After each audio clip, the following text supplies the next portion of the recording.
सच सच बताओ, तुम तीनों में से किसने मेरे बैग से वह लेटर निकाला? लेटर नहीं, लव लेटर था। अचानक से स्नेहा की जुबान फिसली तो जल्दी दांतों तले जुबान दबाते सर झुका गई। उस वक्त योगी हाउस में एक अदालत लगी हुई थी जिसमें सामने खड़े 3 मुजरिम राजनाथ के गुस्से का निशाना बने थे। बकवास बंद करो और जितना पूछा है उतना जवाब दो। बोलो किसके पास है वह लेटर? राजनाथ के हाथ में उस वक्त छड़ी थी और वह तीनों सांस रुके खड़े थे। दिल ही दिल में प्रार्थना कर रहे थे कि अभी योगीनाथ वहां आ जाए और उनकी जान छोड़ दी जाए, वरना आज राजनाथ उन्हें सीधा ऊपर पहुंचाने वाला था। नहीं बोलते तुम? वह टेबल पर जोर से बेल्ट को मारता दहाड़ा। गौरी की आंखों से आंसू लड़कियों की तरह बहने लगे थे। मैंने नहीं निकाला था, मुझे स्नेहा दीदी ने कहा था कि निकाल कर ले आओ। जो 17 साल की स्नेहा ने 16 साल की गौरी की तरफ खूंखार निगाहों से देखा, जबकि 15 साल का आलोक भी आंखों ही आंखों में राजनाथ को स्नेहा की तरफ इशारा करके उसकी पोल खोल रहा था। अभी वह खत उसी के पास है। वह फिर दहाड़ा तो गौरी की आंखों से और ज्यादा आंसू बह निकले। वह आलोक के दिल पर गिर रहे थे। कितने मतलबी हो तुम, सारा किया धरा तुम्हारा खुद का है और मजे से चुप खड़ी हो और हमें फंसा दिया। आलोक स्नेहा को गुस्से से घूर रहा था। वह दांत कपकपाती उसे देखने लगी। तुम दोनों निकलो यहाँ से जल्दी। 23 साल के राजनाथ ने सनी और आलोक को वहां से चलता किया जो उनसे उगलवाना था। उसके बाद अब उनकी जरूरत नहीं थी। कहाँ है? खुद लेकर आओगी या मैं खुद ढूंढ लूं तुम्हारे बैग से? वह उसे बहुत बुरी लगती थी, खासकर उसकी 2 चोटियां जो वह हमेशा आगे लटका कर रखती थी। ऊपर से शायद 10वीं क्लास में पढ़ती थी, लेकिन मोबाइल ने उसे भी अच्छा खासा खराब किया हुआ था। और सबसे बड़ी उसकी जासूसी वाली बात, राजनाथ उसे बहुत चिढ़ता था। मेरे पास कोई लव लेटर नहीं, वह तेजी से बोली। तुम्हारा लव लेटर तो मैं अभी निकालता हूँ। उसका बैग उससे लेता उसकी सारी किताबें बाहर निकालकर टेबल पर फेंकने लगा। स्नेहा उसका मुंह देखते रह गई। उसकी किताबों को बिल्कुल एक एक पन्ना खंगालकर वह चेक करता रहा और साथ कुछ नोटबुक उसकी बुरी तरह फट रही थी, जिनकी राजनाथ ने बिल्कुल परवाह नहीं की थी। कहा, वह लेटर बताओ मुझे, मैं लास्ट बार पूछ रहा हूँ, वरना हाथों पर यह स्टिक मारूंगा। वह गुस्से से सारा बैग नीचे गिरा चुका था, पर उसे कहीं भी वह लव लेटर नहीं मिली। मुझे नहीं पता, वह भी गुस्से की जिद में आ गई थी और यह जिद उसे उसके परिवार वालों से ही मिली थी। बाप बहुत गुस्से वाला था तो माँ उससे भी ज्यादा बरकर थी और एक दूसरे की जिद की आड़ में दोनों अलग अलग भी हो चुके थे। कल्पना ने डिवोर्स मांगी लेकिन आनंद ने नहीं दी। वह आज भी उनके नाम पर अपनी माँ के घर बैठी थी, लेकिन 10 साल बीत जाने के बाद भी योगी हाउस का मुंह तक नहीं देखा था। तुम ऐसे नहीं मानोगी। राजनाथ ने उसका नाजुक हाथ सामने करते गुस्से से उसकी हथेली पर एक छड़ी मारी तो वह दांत पर दांत जमाए। वह दर्द सहन कर गई। बताओगी या और फिर मारूं? वह और गुस्से में हुआ था। नहीं पता, वह भी इतनी ही जिद से बोली। राजनाथ ने उसके हाथ पर एक और छड़ी मारी। उसकी सफेद हथेली पर लाल निशान बन गए थे, लेकिन ना वह सिसकी और ना आंसू बहाए। बिल्कुल चुप खड़ी राजनाथ की आंखों में आंखें डालकर देख रही थी। बताओ, वह दहाड़ा, लेकिन सामने ढीठ बनी खड़ी थी। वह कब किसी की सुनती थी इस बार, बल्कि जवाब देने की बजाय ना में सिर हिलाया। राजनाथ ने फिर से वह छड़ी मारने के लिए उठाया था और वह अपनी निगाहें अपनी हथेली पर करते अपने दांतों से अपने होठों को दबा गई। पर इस बार राजनाथ उसे मार नहीं सका और गुस्से से छड़ी फेंकता वहां से चला गया, जबकि सनीहा अब आंखों में मोटे मोटे आंसू लिए अपनी हथेली देख रही थी। यह पहली बार नहीं हुआ था, शुरू से ऐसा होता आया था। स्नेहा का दूसरा नाम आफत हुआ करता था और जब तक वह आफत ना कर लेती उसे सुकून नहीं आता था। कितनी बार तो राजनाथ उसकी हरकतों से तंग आकर उसे स्टोर रूम में बंद कर देता और वह चुपचाप वहां बैठी रहती थी, यहाँ तक कि वह बंद करके भूल जाता था और फिर जब स्नेहा कहीं दिखाई ना देती तो वह उसे तलाश करता और तब पता चलता वह स्टोर रूम में बंद है। वह कभी किसी की शिकायत नहीं लगाती थी, लेकिन उसका दिल वक्त बीतने के साथ साथ अब पत्थर का होता जा रहा था। माँ छोड़कर चली गई तब वह 4 साल की थी। दादा दादी के हाथ पलती रही। माँ ने पलटकर कभी उसकी खबर तक नहीं ली। जबकि आनंद भी जिद में आकर स्नेहा से लापरवाह हो गया। दोनों माँ बाप की जिद में उस बच्ची का बचपन बिल्कुल खराब हो गया था। वह बहुत ज्यादा जिद्दी हो गई थी। यह क्या स्नेहा दीदी, आप उन्हें वह लेटर दे देती तो आपको उनसे मार तो नहीं खानी पड़ती। गौरी उसकी हथेली देखती रोती थी। वह बहुत नरम और छोटे दिल की थी। कोई जरा सा डर आता तो वह रो देती थी। किसी की जरा सी तकलीफ देखती, फिर चाहे वह परिंदा ही क्यों ना हो नहीं रह सकती थी। आंसू हर वक्त उसकी आंखों से बहने को तैयार बैठे रहते थे। अभी वह स्नेहा से किताब मांगने आई थी कि उसने राजनाथ के डर से वह सब बोल दिया। जब स्नेहा का हाथ देखा तो फिर वहीं बैठकर रो दी। वह लेटर इसलिए नहीं देना चाहती थी जिस लड़की ने राजनाथ को देने के लिए कहा था। स्नेहा उसे जरा भी पसंद नहीं करती थी और स्नेहा यह नहीं चाहती थी वह इस घर की बहू बने। उस लड़की से उसका 36 का आंकड़ा था। वह लड़की इसी के स्कूल में पढ़ती थी। राजनाथ को वह लड़की रास्ते में मिली थी और उसने उसे वह खत के बारे में बताया था। तभी राजनाथ इतना भड़का हुआ था। वह यह नहीं चाहता था कि ऐसी वैसी कोई चीज इस घर की लड़कियों को खराब करे। वह खत लेकर फाड़ देना चाहता था। इसलिए वह स्नेहा पर इतना गुस्सा कर गया था।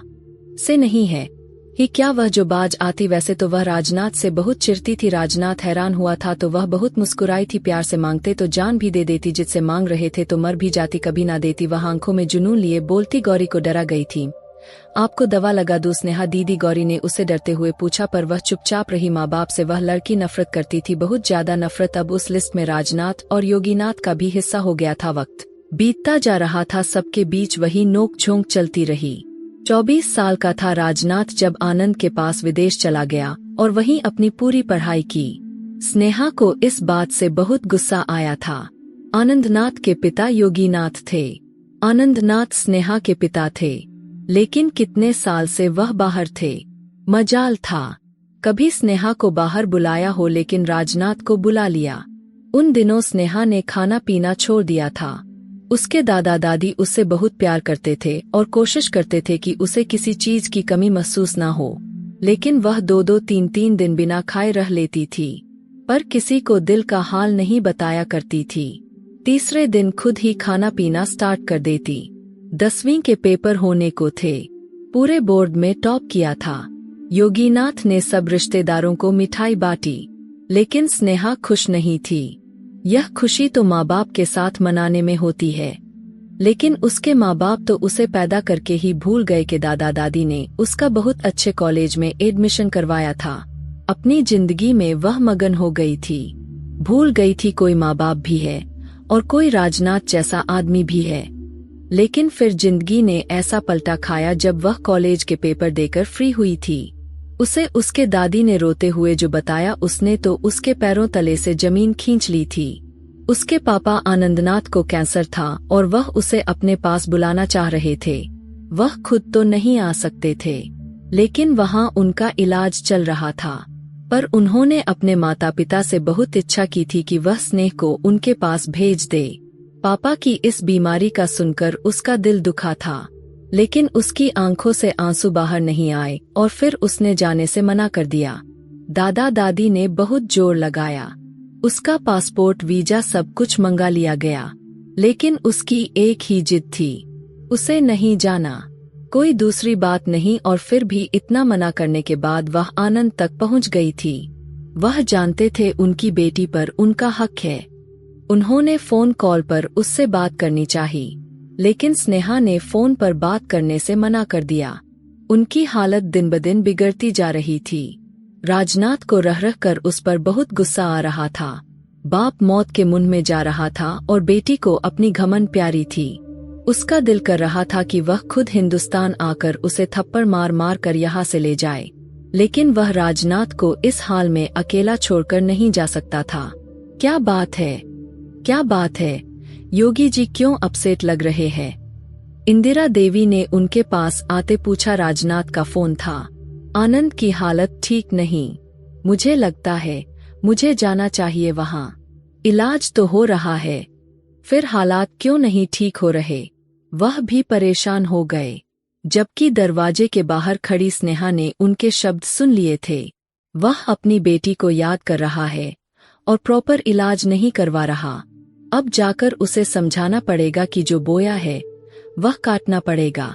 बचपन से उस बच्ची को माँ बाप ने अपने प्यार से अलग रखा और आज वह चाहता है कि उसकी एक आवाज पर वह भागती उसके पास आ जाए, तो ऐसा नहीं हो सकता।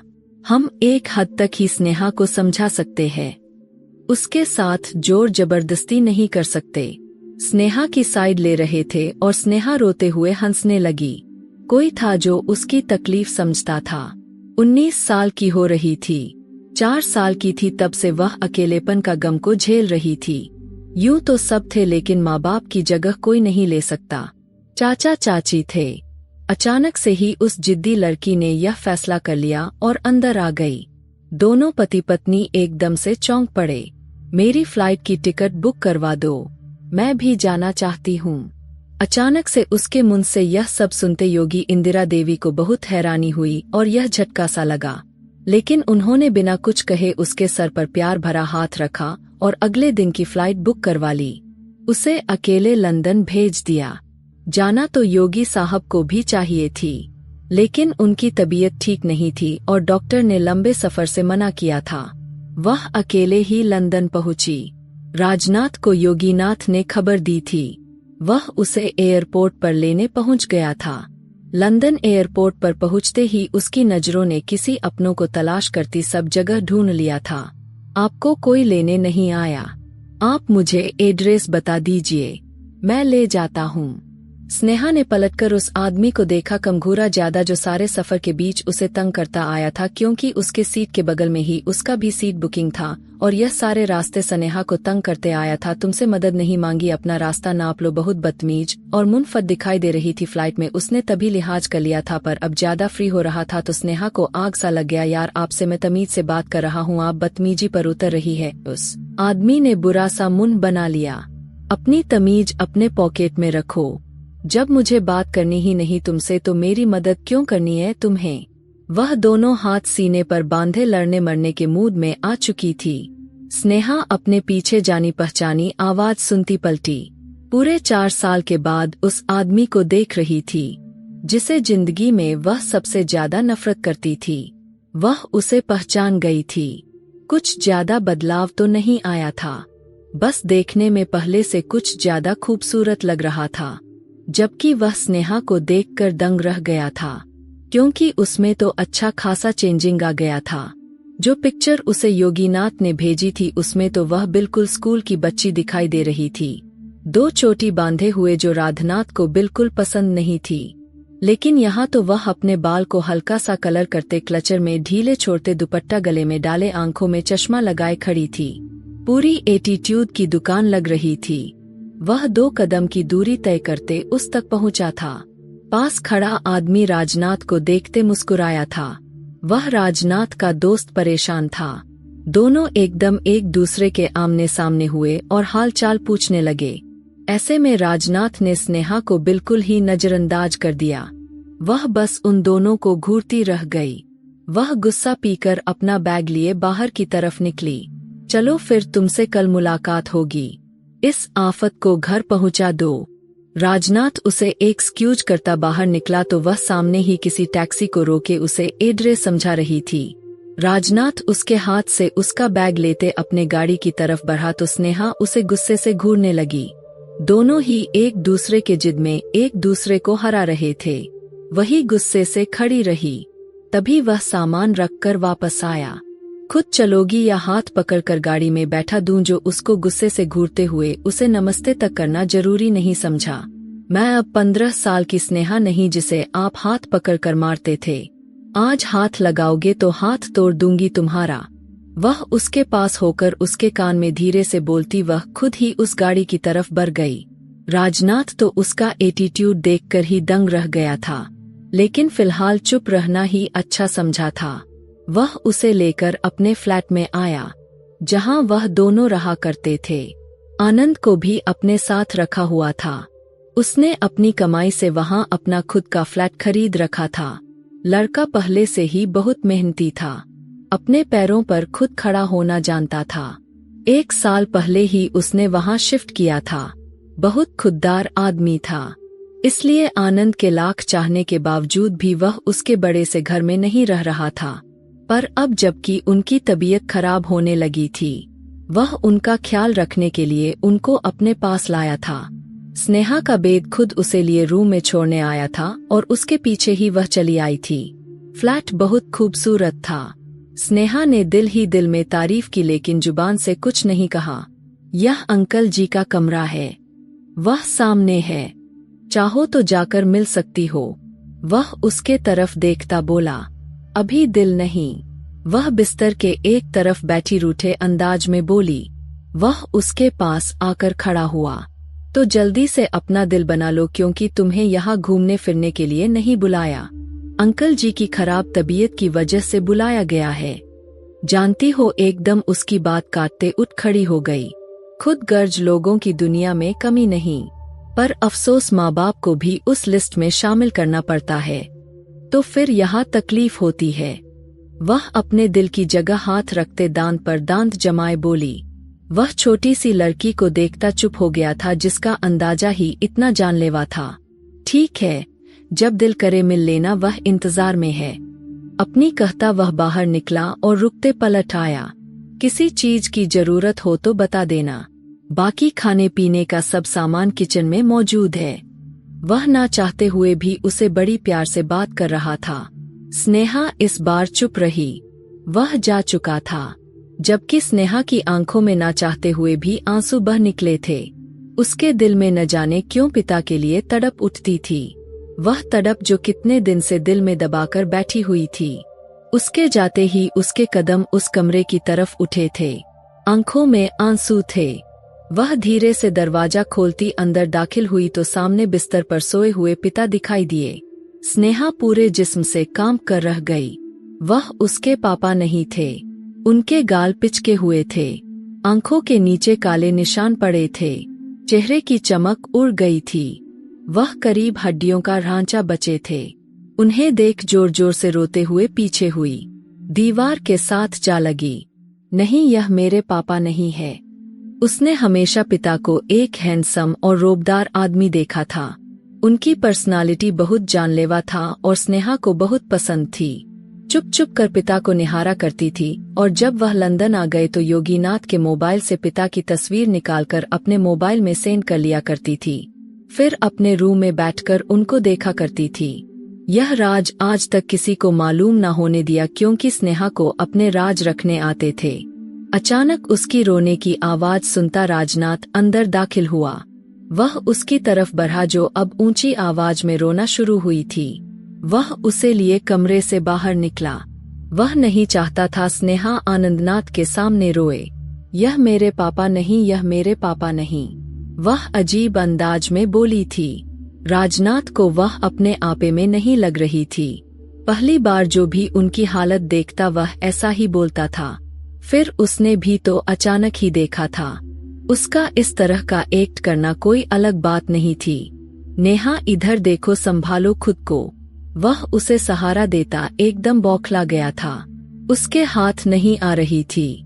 बार बार उसे खुद को छुड़ाकर आनंद के कमरे की तरफ लपक रही थी। मुझे मेरे पापा लाकर दे दो।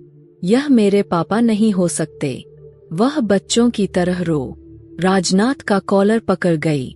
उस वक्त वह अपने होश हवास में नहीं लग रही थी, इसलिए राजनाथ ने उसकी उस गलती को नजरअंदाज कर दिया, वरना अच्छा खासा सबक सिखा सकता था। वह उसके दोनों हाथ थामे टीवी हॉल में लाते उसे बिठाया और उसके दोनों हाथ को थामे इसे देखता रहा। स्नेहा वह लग ही नहीं रही थी जिसे अभी कुछ देर पहले मुलाकात हुई थी। यह तो कोई और छोटी सी बच्ची लग रही थी। मेरे पापा को क्या हुआ? वह आंसू बहाते उससे पूछ रही थी। जो उस वक्त उनकी हालत है वह बहुत नाजुक है स्नेहा, लेकिन अच्छा हो सकता है अगर अपना प्रॉपर इलाज करवाएंगे तो। अब की बार वह धीरे से बोला, वह तो आपको अपना बेटा मानते हैं ना, फिर क्यों नहीं इलाज करवा रहे आप उनका? वह अपने आंसू पोंछती बोली। राजनाथ ने गहरी सांस ली। वह तुम्हारा इंतजार कर रहे थे और तुम्हारे साथ एक और हस्ती का जो शायद तुमसे भी ज्यादा जिद्दी है। वह पीछे होता गहरा सांस भर गया। वह जिसकी बात कर रहा था, स्नेहा ने उसे सवालिया नजरों से देखा, लेकिन अगले ही पल उसे समझ आ गई। उसके दिल में माँ के लिए नफरत और ज्यादा बढ़ गई। वह पापा से मिलेगी। अपने आंसू पोंछती बोली, हाँ, लेकिन उनके सामने रोना नहीं, उन्हें हौसला देना है। इस हालत में उन्हें ज्यादा सपोर्ट की जरूरत है। नेहा, उनके दिमाग का एक हिस्सा काफी कमजोर हो चुका है। शायद तुम्हें पहचान ना पाए, लेकिन तुमने उन्हें रोकर नहीं दिखाना, उसे समझा रहा था। फिर से आंसू बहाने लगी। सनीहा पत्थर दिल थी, लेकिन उस वक्त वह कोई और ही स्नेहा लग रही थी।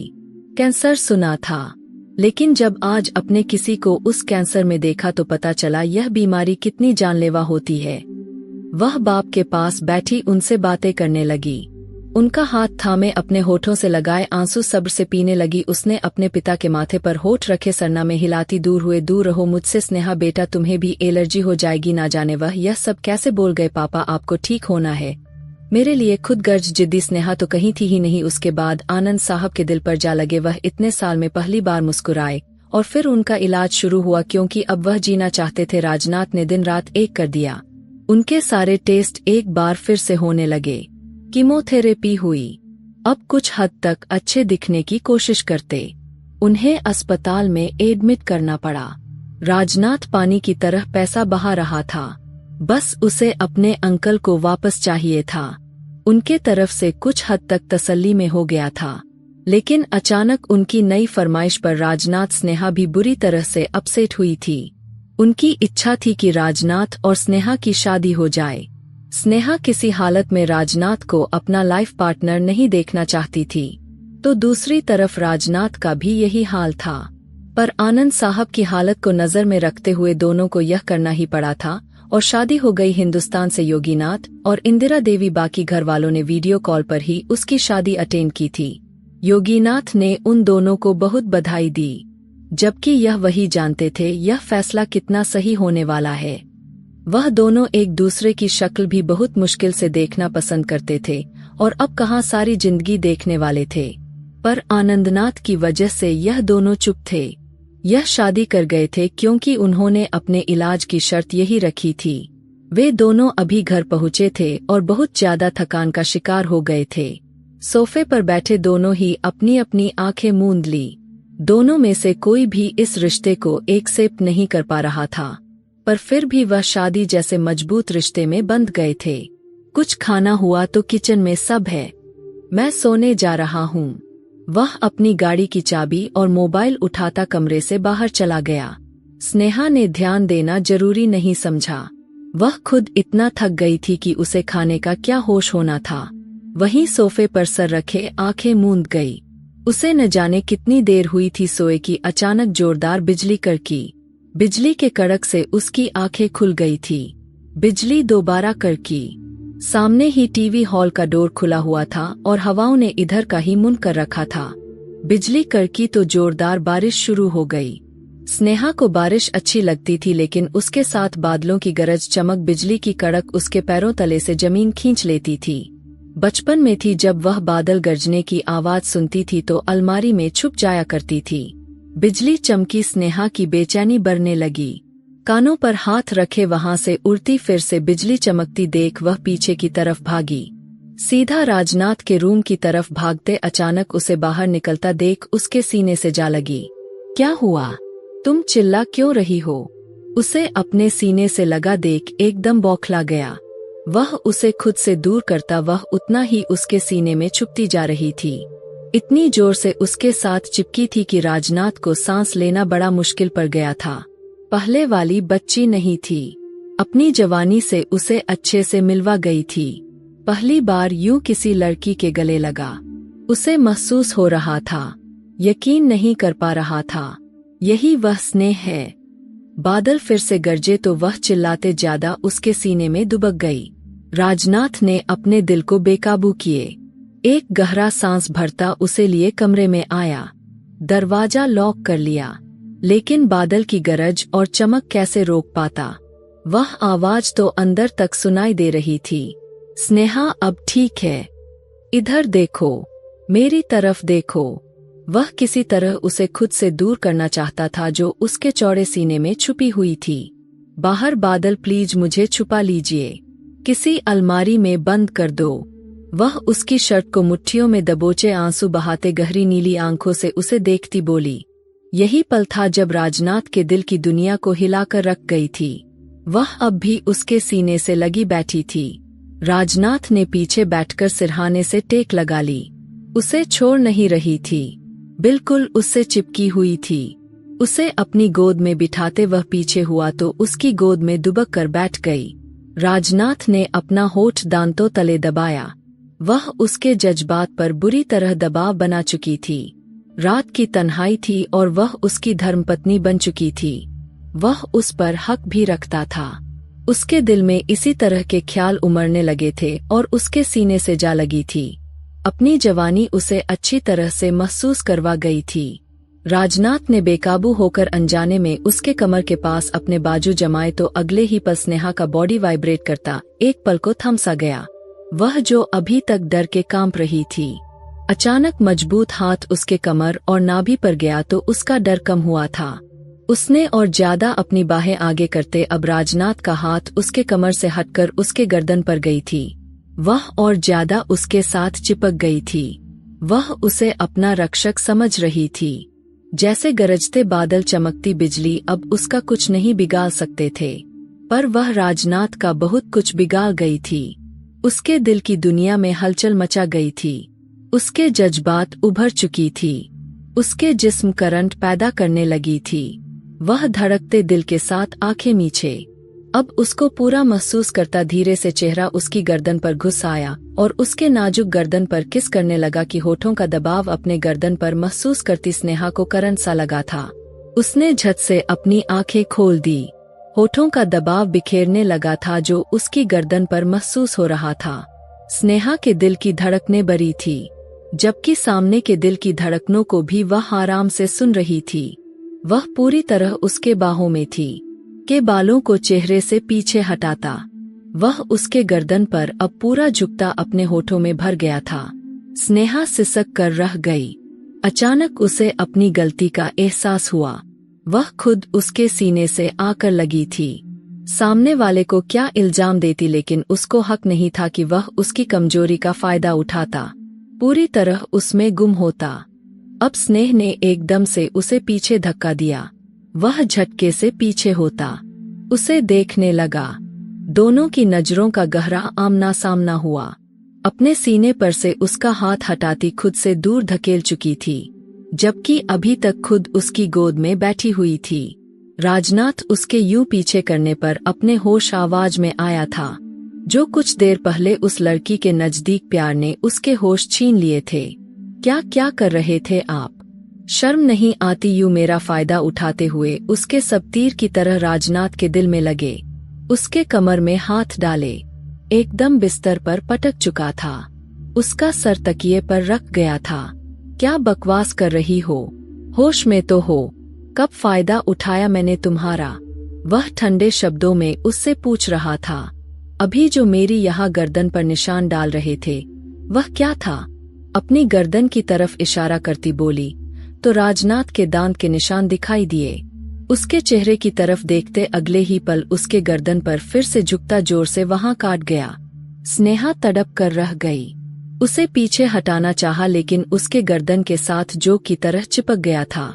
राजनाथ प्लीज रुक जाइए, मुझे बहुत दर्द हो रहा है, वह धीमा धीमा चिल्लाई।